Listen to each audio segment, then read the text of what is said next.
नमो तस्से भगवतो अरहतो सम्मा संबुद्धस्स। दोस्तों, भगवान बुद्ध ने मनुष्य के दुखों को दूर करने के लिए अपनी देशनाओं में अष्टांगिक मार्ग का बहुत ज़्यादा जिक्र किया है। उनका कहना था कि इन अष्टांगिक मार्ग पर जो कोई मनुष्य चलेगा, यानी कि इन्हें जो भी मनुष्य अपने जीवन में सच्चाई से अपना लेगा, उस मनुष्य का जीवन निश्चित रूप से सुखमय बन जाएगा और समृद्धि से परिपूर्ण हो जाएगा। अब दोस्तों, बुद्ध भगवान ने अपने उस समय काल में अष्टांगिक मार्ग बताते समय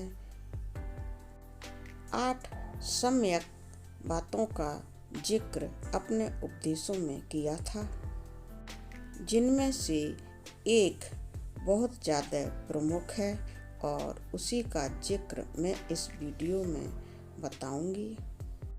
और वह अष्टांगिक मार्ग है सम्यक दृष्टि। अष्टांगिक मार्ग के इस सम्यक दृष्टि से क्या मतलब है? सम्यक दृष्टि किसे कहते हैं? दोस्तों, बौद्ध धर्म में सम्यक दृष्टि से क्या आशय है? बौद्ध धर्मी लोग सम्यक दृष्टि अष्टांगिक मार्ग के बारे में क्या जानते हैं और इसे अपने जीवन में कैसे अपनाते हैं? आइए इसी बात पर हम इस वीडियो में थोड़ी सी चर्चा कर लेते हैं। दोस्तों, सम्यक दृष्टि से आशय है कि हम हर चीज के बारे में जब सुने जाने तो उसे हर तरह से नाप तोल कर समझें। किसी भी बात को समझने के लिए उसे पूरी सच्चाई के साथ परखें कि यह बात सही है या गलत है। यानी कि दोस्तों, सीधी सादी घरेलू भाषा में हम समझ सकते हैं कि हमारे सामने आने वाली किसी भी बात या फिर किसी भी समस्या को हम अच्छी तरह से सबसे पहले समझने की कोशिश करें। उस बात या फिर समस्या की तह तक जाएं, उसके बारे में सारी सच्चाई को जानें, फिर देखें, नाप तोल करें कि यह ठीक है या नहीं है। अगर बात सही है तो कोई परेशानी की बात ही नहीं है, लेकिन अगर बात गलत है तो फिर आपके सामने कोई समस्या आ सकती है। इसी तरह से दोस्तों, अपने जीवन में आने वाली समस्याओं का ठीक से आंकलन करें कि वो सही हैं या गलत हैं। अगर समस्याएं गलत तरीके से आ रही हैं तो वह आपका कितना नुकसान कर सकती हैं। उनसे होने वाले नुकसान के बारे में सचेत हो जाएं और समय रहते ही उन समस्याओं को अपने जीवन से दूर करने की कोशिश करें, और वह भी बिल्कुल सही तरीके से। लेकिन दोस्तों, होता क्या है कि हमारे समाज में लोग ऐसा बिल्कुल नहीं करते हैं। वह भगवान बुद्ध के द्वारा बताए हुए सम्यक दृष्टि मार्ग को अपनाते नहीं हैं, बल्कि वह सामाजिक परंपराओं के अंदर बहुत बुरी तरह से घुसे पड़े हैं। परंपराओं में ही अपने जीवन को लगा कर रखा हुआ है। जीवन में हमेशा यही सोचते रहते हैं, ये तो हमें करना ही है, ये परंपरा है, चाहे वह परंपरा कितनी भी गलत क्यों ना हो। दोस्तों, ऐसा इसलिए होता है क्योंकि कुछ लोग हमारी मानसिकता को बदलने में हर समय हर संभव प्रयास करते रहते हैं और ऐसे लोग हमारी मानसिकता को इस हद तक बदल देते हैं कि हम समझ ही नहीं पाते हैं हमारे लिए क्या सही है और क्या गलत। सम्यक दृष्टि से कोई भी बात जानने की कोशिश नहीं करते हैं और सही बात को समझते ही नहीं हैं। मानसिक रूप से ऐसी परंपराओं के और ऐसे लोगों के गुलाम बन जाते हैं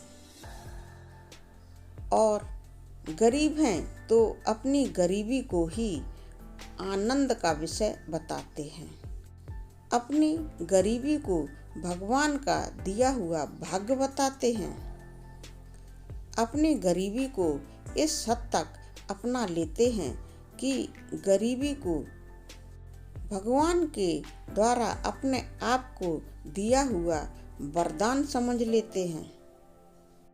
दोस्तों, अब आप सोचेंगे कि लोग भला गरीबी को, मुसीबतों को भगवान के द्वारा दिया हुआ वरदान कैसे मानने लगते हैं, ऐसा कैसे हो सकता है। इसीलिए दोस्तों, मैं आपको एक स्पष्ट उदाहरण के द्वारा इस बात को समझाने जा रही हूँ। जैसे कि दोस्तों, एक भिखारी आपको भी मालूम है बहुत ज़्यादा गरीब होता है। अपना जीवन यापन गरीबी की वजह से अच्छी तरह से ना कर पाने की वजह से ही वह भिखारी बन जाता है। लोग उसे भिक्षा में कुछ न कुछ दान करने लगते हैं। कहीं उसे पैसे मिलते हैं तो कहीं खाना मिल जाता है, तो कहीं पर कपड़े वगैरह भी दान में मिल जाते हैं। इसके अलावा उसे रहने के लिए मंदिर के बाहर कोई जगह भी मिल जाती है। अब ऐसा मनुष्य जो कि भिखारी बन गया है, सम्यक दृष्टि से कुछ भी नहीं सोचता है, बल्कि वह अपने भिखारीपन से बहुत मोहब्बत करने लगता है, अपनी गरीबी को बहुत ज़्यादा चाहने लगता है, अपनी गरीबी को इस तरह से अपने जीवन में श्रेय देने लगता है कि यह तो भगवान का दिया हुआ मेरे लिए बहुत बड़ा वरदान है। मैं बहुत गरीब हूँ, इसीलिए सब मुझे भीख में दान दे देते हैं। मेरी गरीबी को देखकर लोग मुझे भीख में पैसे देते हैं। मेरे तन पर कपड़े नहीं हैं, इसलिए लोग मुझे भीख में कपड़े भी दे देते हैं। मेरे पास रहने का कोई ठिकाना नहीं है, इसीलिए मुझे किसी ने अपने मंदिर के बाहर रहने का आसरा दे दिया है। मुझे मंदिर में आने वाले लोग खाना भी दे देते हैं, प्रसाद भी दे देते हैं।